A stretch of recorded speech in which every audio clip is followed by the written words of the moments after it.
Hello, everybody. I'm here with my friend David Adams. I met maybe 8 years ago, and I love the conversations I have with him regarding terminology and the use of language. And sometimes I complain to him about this or that, and then he writes about it. And I really enjoy our relationship.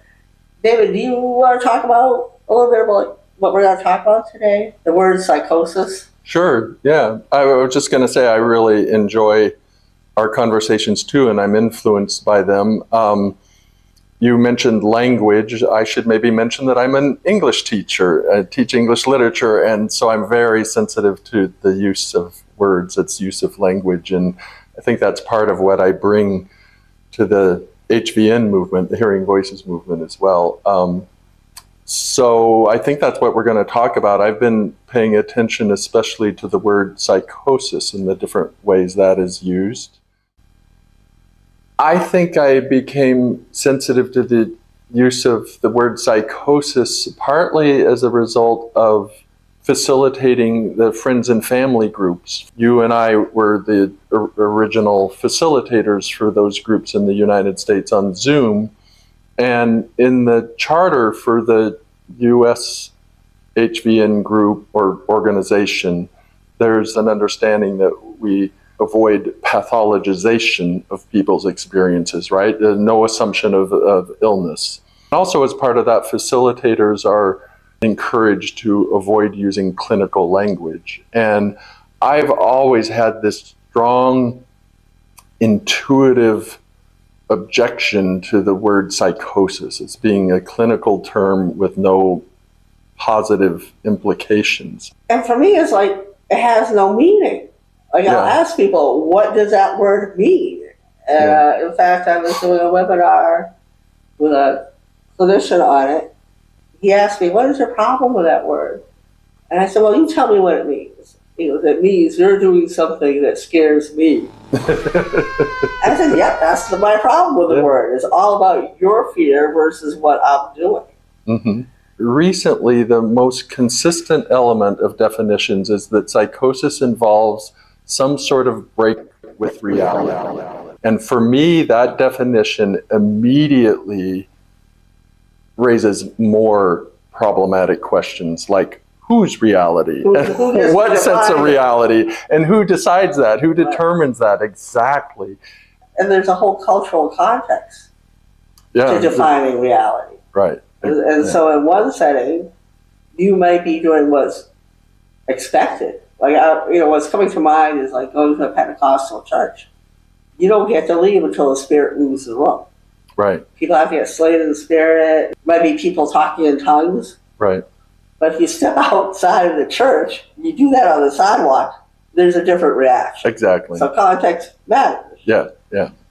And it's clear in our culture, I think, that for a lot of people, reality means being able to function productively in an advanced capitalist economy, right? And that's a very narrow, functional definition of reality. I was just recently watching a video recording with a prominent medical doctor from Yale who was promoting a new medication he was involved in developing. And in passing, he mentioned the hope we all share that our loved ones will be able to hold down a job, return to normal life and hold down a job.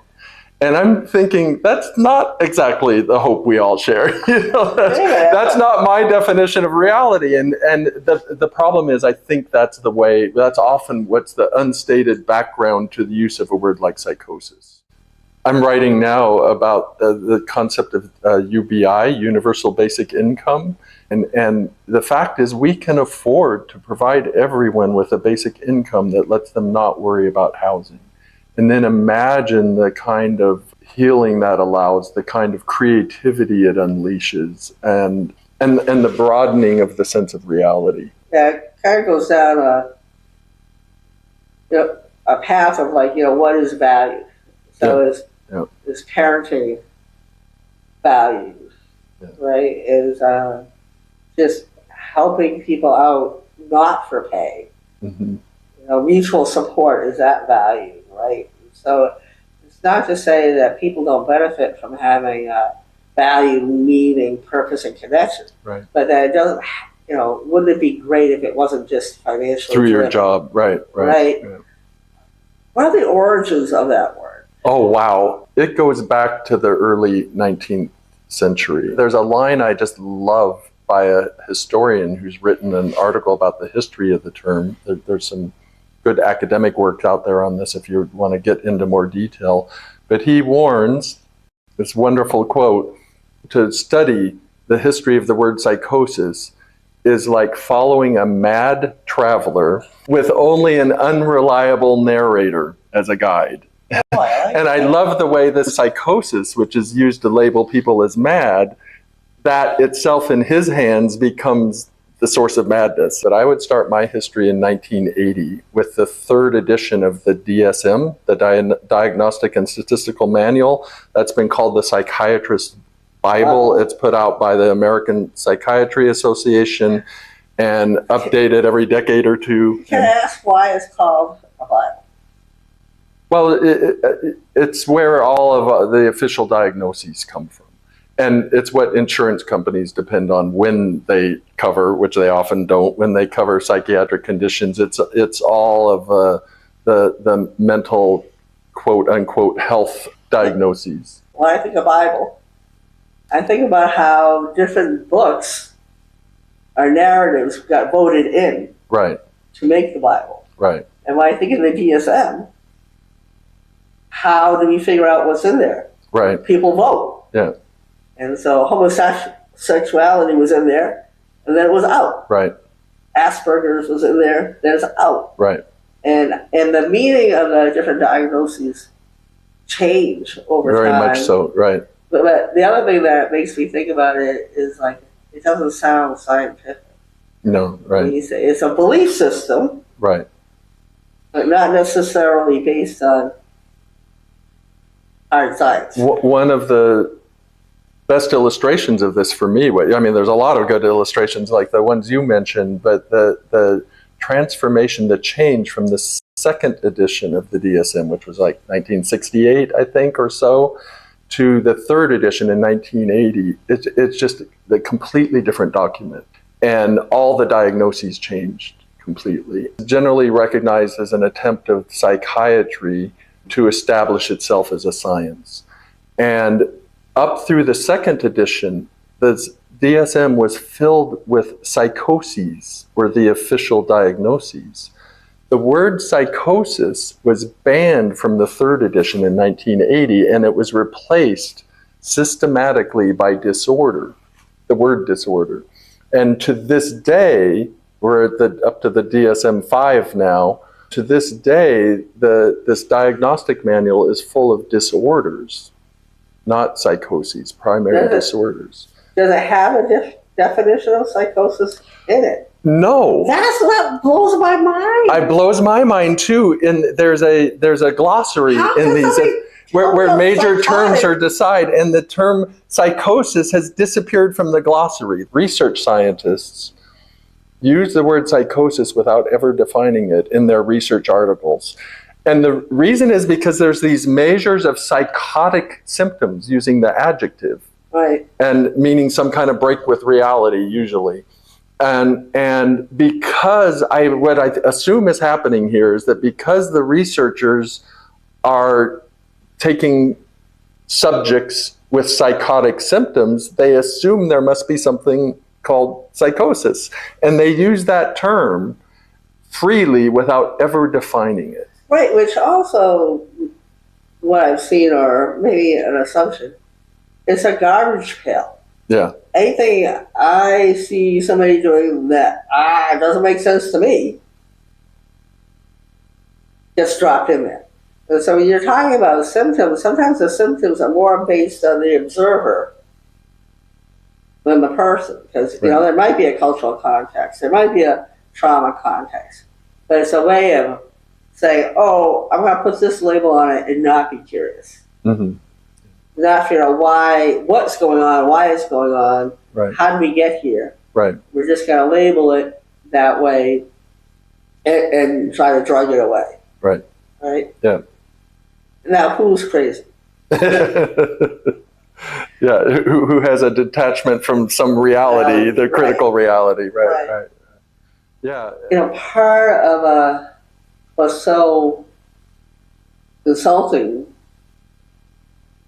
to me about the word is, right, where's the definition? Why is it in the DSM, if it's a thing? But how it is used to marginalize people. Right. And so it's not just a neutral thing. And in a way that, I no longer have to consider the social or cultural context. I just slap this word on somebody at the cost sometimes of their human rights, or at the cost of really debilitating drugs. And if this was truly based in science, right, we would say, which like Thomas Insel would say, what we're doing isn't working. Right. That would be scientific. We have a theory, you test it, you try it out. Right. And then if it's not working, you change. Right.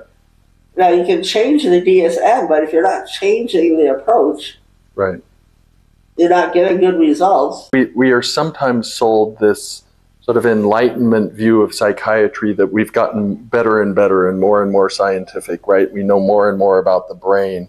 And on one level, we do know more about it, but it hasn't made a difference on the ground with the DSM. And if you go back and look at the systems of classification of illnesses, the nosology, going back to the early 20th century or the 19th century, what you see is this kind of cycle, like some of the latest trends in nosology over the last decade or two were anticipated by trends a century ago, right? And we're sort of, instead of progressing, we're going around in circles. Recycling. It's problematic, yeah. What excites me though, in the maybe 15 years I've been involved with the Hearing Voices Network, and over time, researchers are spending a lot of money looking for a biomarker. What they're doing at Yale is they're comparing the people who work at a psychic fair, talk to the people on the other side of the veil, mm-hmm.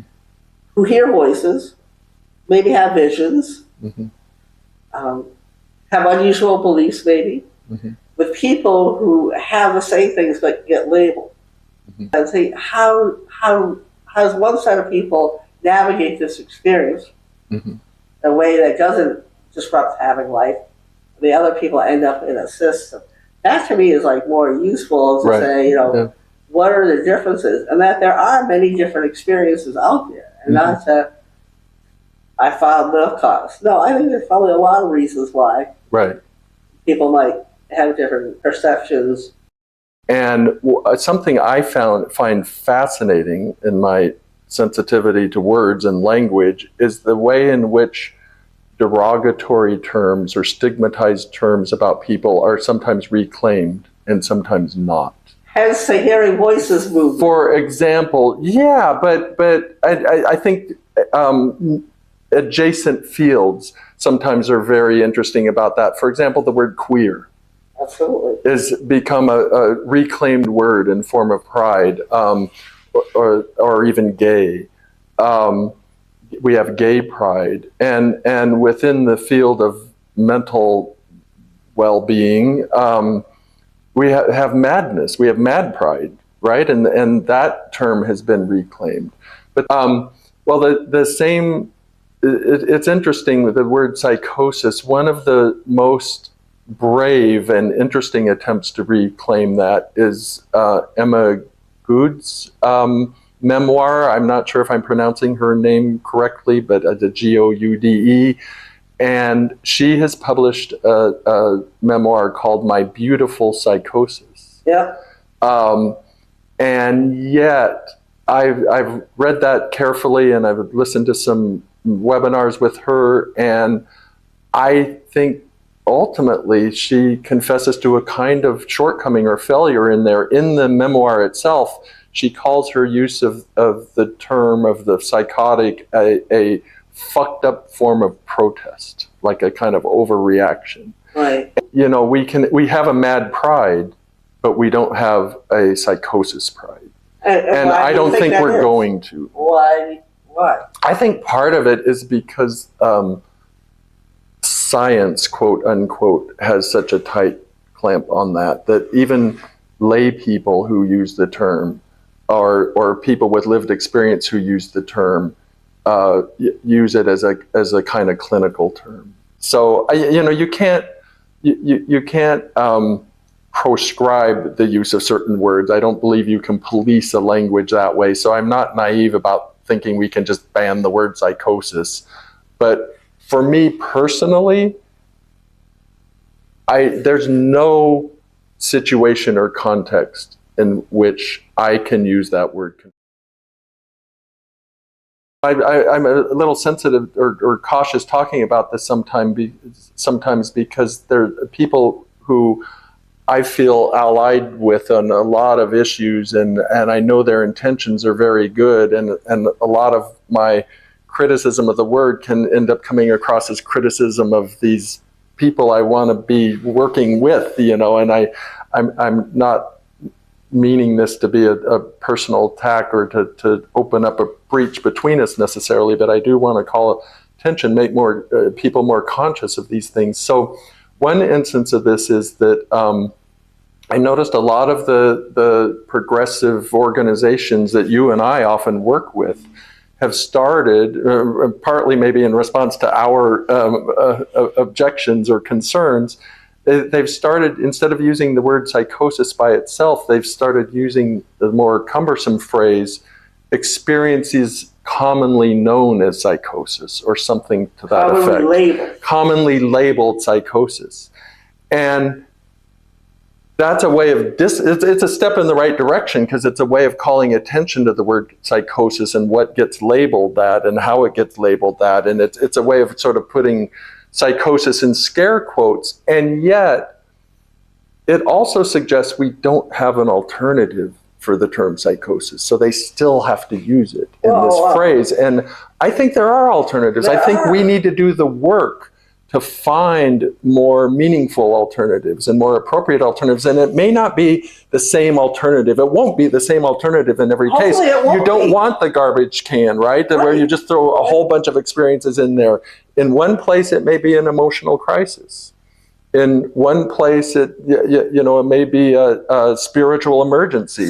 In another place, it may be something else. But I think we need to take the next step and not just call it experiences commonly labeled psychosis, but we need to just start labeling them other things that aren't. And the argument that I've gotten why it's not changing is, but we have to put in the key words so the people who need to see this webinar, it will pop up. Right. We reach the right audience. Right.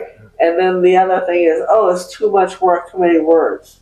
And so it's a lot more work to actually be curious about what is actually going on with this individual, with their individual life experience. Mm-hmm. And it's a lot more work to come from the assumption, I don't know what's going on, but I assume there's a reason. Right. Speaking of context, I might mention that we're recording this in Portland, Oregon, which is well known for its homelessness issues and problems, and something that always gets to me a little bit is when people, including my own loved ones, my own family members, make an assumption about the frequent correlation between a mental illness diagnosis and homelessness, thinking that the mental problems have caused the homelessness.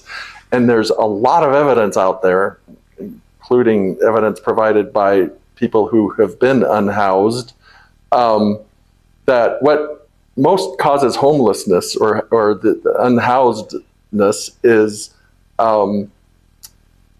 the cost of housing, the unavailability of housing. And instead of mental illness causing you to be unhoused, it could very well be the other way around. Being unhoused is incredibly stressful and traumatic, and going through that experience may produce a lot of symptoms of psychosis, so-called psychosis, experiences we sometimes label as psychosis. in the news, national news a lot lately has been the ICE detention facility here in Portland, since we're talking about Portland. And that is the one place in Portland where there is a 24-hour round-the-clock resistance to this police oppression, government oppression, and there's an encampment there. And I've shown up there a few times to, I don't spend a lot of time there, it's on the other side of town, but I've shown up there sometimes to show my support, material and moral support. And when I am there at this encampment, and when the police aren't present, I'm aware that a lot of the boundaries that define who has psychosis and who doesn't, and who's mentally well and who isn't, and who has a job and who doesn't, are invisible. They just disappear. And in that sense, I mean, it feels like a very rough, anarchic place to a lot of people, or a dangerous place even. But to me, you know, I encounter people there, and I don't know whether they're housed or unhoused, because the protest encampment looks like an encampment of the unhoused. Right. And I don't know which of those people have jobs, day jobs, or, you know, jobs with the salary, right, and which don't.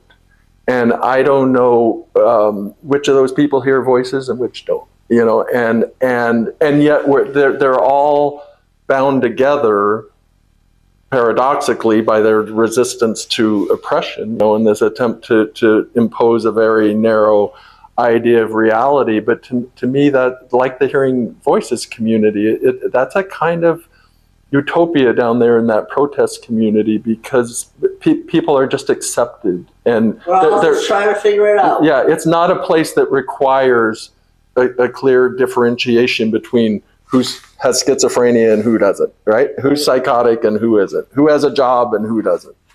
So when you talk about the values of the Hearing Voices Network, it's so, one of the most amazing different things is multiple truths. Mm-hmm. Right. You know, we don't have to agree. We can still respect each other. Which in a way means multiple realities, too, right, to take us back to psychosis, yeah, right? Yeah. Multiple truths is multiple realities. So somebody might say, you know, they have this belief, I have this belief, it's different. But instead of saying, you're wrong, I'll say, how did you come to that belief? Right. And they might say that, and then we can have this really interesting conversation. And then my world gets bigger. One thing I love as a teacher of poetry about the Hearing Voices movement is that a truth and a perception that one person takes literally, another person can accept and recognize as true, as a kind of metaphor. So it doesn't mean you have to be, you know, eventually accepting the same reality or occupying the same reality, but you can find some common ground, and you can exchange meaning, you can communicate, which is something that doesn't happen when you use the label psychosis. They'll say, oh, I don't understand what you're saying, it doesn't make sense, that's word salad. I'm doing the opposite. How does it make sense? What is this a metaphor for? Yeah. Or you might be a person who's never heard a voice yell at you, but you've been yelled at. Can we connect on that? Right? We may not have the same experience, but we might have similar feelings and needs. Right. Because we are all just human beings trying to figure it out, right? Yeah. You may not have a voice telling you to do something that goes against your values, but you might have had a boss who did. Right. Right? So let's connect where we can. And these unusual statements, comments, I don't think it's random firing of synapses. Right. You know, to me, it's like a mystery. Let's figure out what the message is in there. Yeah. Usually not literal. Yeah. And if we're too quick to pathologize it, then we don't even look. Exactly. You're closing off a lot of options and understanding.